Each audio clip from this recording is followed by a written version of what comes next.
Hi everyone.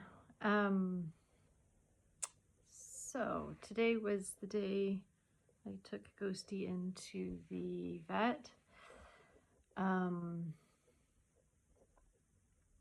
It didn't go as I expected, because I'd had an appointment with an orthopedist.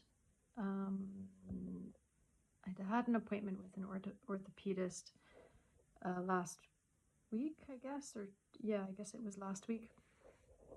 And I assumed that she would be doing the operation. She asked me a bunch of questions, and we basically agreed on how it was going to go down. And I was told to bring the cat in this morning on an empty stomach, from midnight last night. He didn't eat anything, and yeah, so I took the cat in. I got a woman that I've met before. She actually knows the cat quite well because she was the one that brought him in when he was little, and had his vaccinations done. And yeah, anyway, seemed fine, except the woman that I had originally talked to wasn't there, and I didn't see her, so I assumed that she was just busy. I was also supposed to have a anesthesiologist that was the same anesthesiologist that the other vet who diagnosed him recommended, but I didn't see him either. Anyway, I dropped the cat off. They confirmed which foot was to be amputated. I signed some documents about the anesthesia because obviously there's always a risk, and that was it. But then, like an hour later, I got a phone call from the clinic, from the owner of the clinic, saying, "I just want to confirm again which foot. We're going to proceed with the operation now, but since I haven't talked to you and I'm the one doing the operation, I just wanted to confirm which foot." So I was like kind of freaking out because like they obviously didn't want to make any mistakes, but also like calling me randomly when they'd already got all of the information. Even this morning, they kind of were missing the blood work for some reason. They're like, "Do you have the blood work? Was there more blood work done?" I'm like, "Yeah, there was more blood work done. You guys should have that blood work." So anyway, it was a bit messy, but they told me to call back at like 1:30 today, so I did, and they told me he was awake. So the operation was finished and he's awake, and they are keeping him until tomorrow. I'll be calling tomorrow morning at 11 o'clock, around 11 o'clock, to find out how he's doing and what needs to be done, if he needs to spend more time there or what the situation is.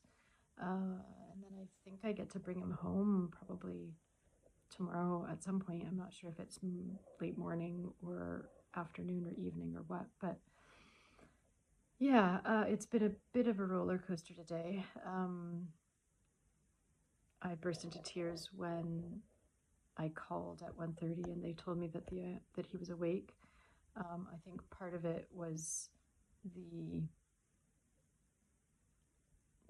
I guess the pressure of and the buildup of this thing having to happen, but also like just the sadness from knowing that he's going to be so different when I bring him home. Yeah. So anyway, that's where we're at, and I guess I'll be back with more tomorrow after the phone call. Yeah. See you guys later.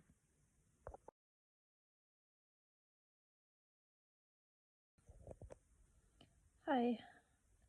So we got home today, picked Ghosty up from the vet. It was hard to see his very big scar, and he's very swollen, shaved. I don't have any video because as soon as he got home, he was quite wanted to move and, like, I guess just figure out his space a little bit. So he moved around a lot, and I was trying to keep up with him and have him not bump into stuff too much. And I gave him a little bit of food. He ate one of his favorite liquid snacks a little bit, and I tried to give him a bit of tuna, but he didn't really want that. He did use his litter box a little bit with a bit of difficulty. Currently I'm on the floor because he's hiding under the bed, and I've taken his Elizabethan cone off, as the vet said that if I'm around it's okay, and as long as he doesn't lick his wounds. So I'm trying to keep an eye on him, which is why I'm currently on the floor, trying to keep an eye on him under the bed. Yeah, I realized that the first couple days are going to be intense and difficult, as I don't really, he's so disoriented with the cone, I don't really want to force him to wear it if he doesn't have to. So I have to get medication for him at the pharmacy either this afternoon or tomorrow morning. He's got to take quite a bit of medication, antibiotics, anti-inflammatory, and something to reduce the swelling. So yeah, that's where we're at. Not as emotional as I thought, although, you know, it's traumatic seeing his scar. And it's hard to watch him very wobbly and bumping into stuff, and just having a hard time in general. But currently he seems to be passed out under the bed. Well, not quite passed out, but under the bed and relaxing. So yeah, that's where we're at. I'll check in later. Hi. So Kitty's doing okay. He's very unstable. This is the end of the first day home. I'm a mess. He's constantly in panic mode because he thinks he might be going back to the vet, and he's down, like he's very sad looking, and not very responsive unless something happens, and then he freaks out and he hides under the bed. But he has a hard time moving around, so it's a bit awful to watch. He doesn't seem to be in any pain, which is good. And yeah, tomorrow we start his medications. Being alone, I don't have anybody who lives with me, and I don't really have any support network, really, with the exception of a couple friends. But the fact that I decided this is a me problem, in the sense that I didn't want to put the Elizabethan cone on him. So I'm constantly watching him, but that means that I can't, like, take a break. I can't take a shower or prepare food, really, without worrying that he might start licking his wounds or something. So I try and do things when he's asleep, but his sleep, he's not really sleeping. He's like lightly sleeping, and then he wakes up with every movement I make. So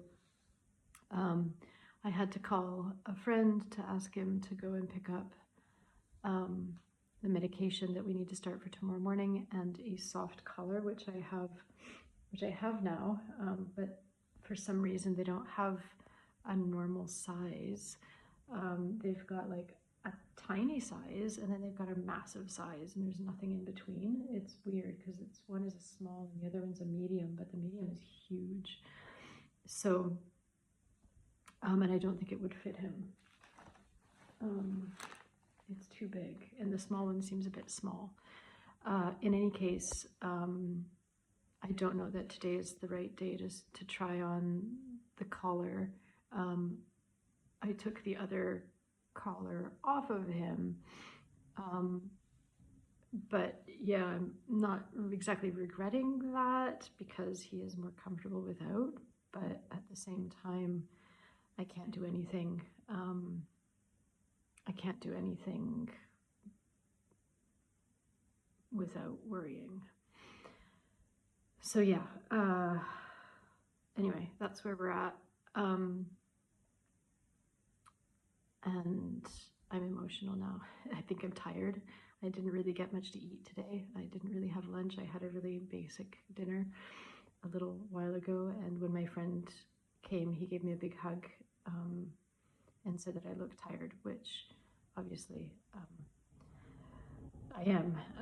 It's been a long and complicated day. And I don't know what I'm going to do tonight to sleep, because if I'm worried that he's going to be licking, and I don't really want to force the coat on him today, but I might have to later this evening try and get him in it and see how that goes. Yeah, anyway, I'm going to try and get this video up today. If not, I've got all day tomorrow where I'm not really doing anything, just babysitting the cat. So anyway, I'll catch up later.